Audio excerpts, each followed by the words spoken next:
आखिरी किला। बहुत समय पहले की बात है। राजस्थान की तपती रेत के बीच एक छोटा सा राज्य था, अमरगढ़। उस राज्य का किला ऊंची पहाड़ी पर बना था।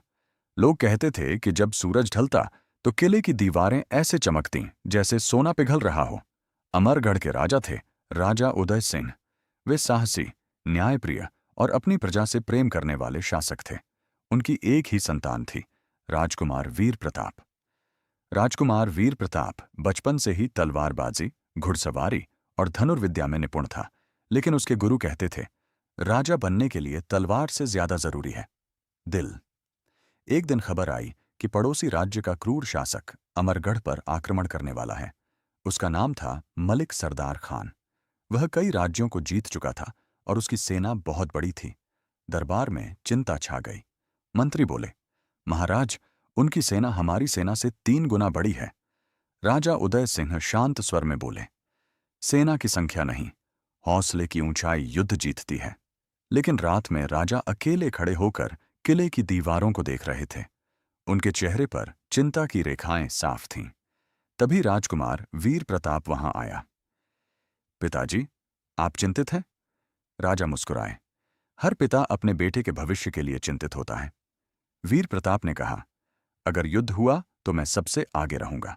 राजा ने उसके कंधे पर हाथ रखा। साहस जरूरी है, पर बुद्धि उससे भी ज्यादा। कुछ ही दिनों में दुश्मन की सेना किले के नीचे पहुंच गई। चारों ओर धूल का गुबार उठ रहा था। नगाड़े बज रहे थे। युद्ध शुरू हुआ। अमरगढ़ के सैनिक बहादुरी से लड़े, पर दुश्मन की संख्या बहुत अधिक थी। कई दिन तक युद्ध चलता रहा। एक रात मंत्री ने सलाह दी, महाराज, हमें किला छोड़ देना चाहिए। जान बची तो फिर राज्य बना लेंगे। राजा ने कठोर स्वर में कहा, किला पत्थरों से नहीं, विश्वास से बनता है।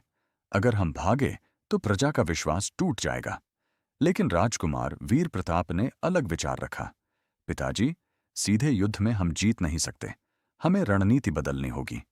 उसने एक योजना बनाई। रात के अंधेरे में कुछ सैनिक गुप्त रास्ते से निकलकर दुश्मन के रसद भंडार को नष्ट करेंगे। योजना जोखिम भरी थी, पर और कोई उपाय नहीं था।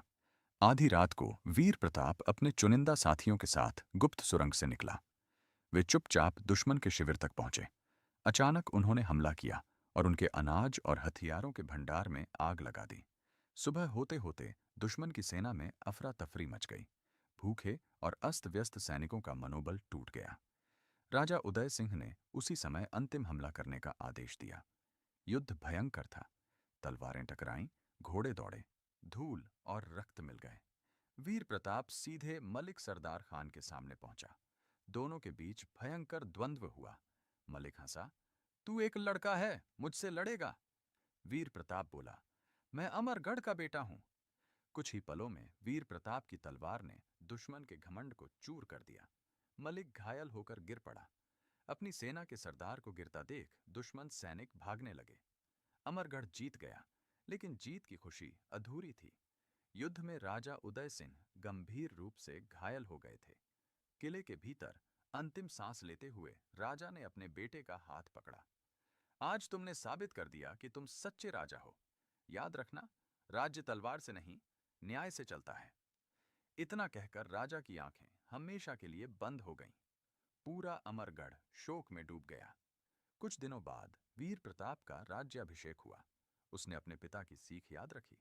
उसने किसानों का कर कम किया, सैनिकों का सम्मान बढ़ाया और न्याय को सर्वोपरि रखा। समय बीतता गया। अमरगढ़ फिर से समृद्ध हुआ। लोग आज भी कहते हैं, वो आखिरी किला सिर्फ पत्थरों का नहीं था। वो साहस, बलिदान और विश्वास का प्रतीक था। और जब भी सूरज ढलता, किले की दीवारें फिर से सोने सी चमक उठतीं, जैसे राजा उदय सिंह की आत्मा अपने राज्य को आशीर्वाद दे रही हो। सीख: सच्ची ताकत सेना की संख्या में नहीं, बल्कि साहस, बुद्धि और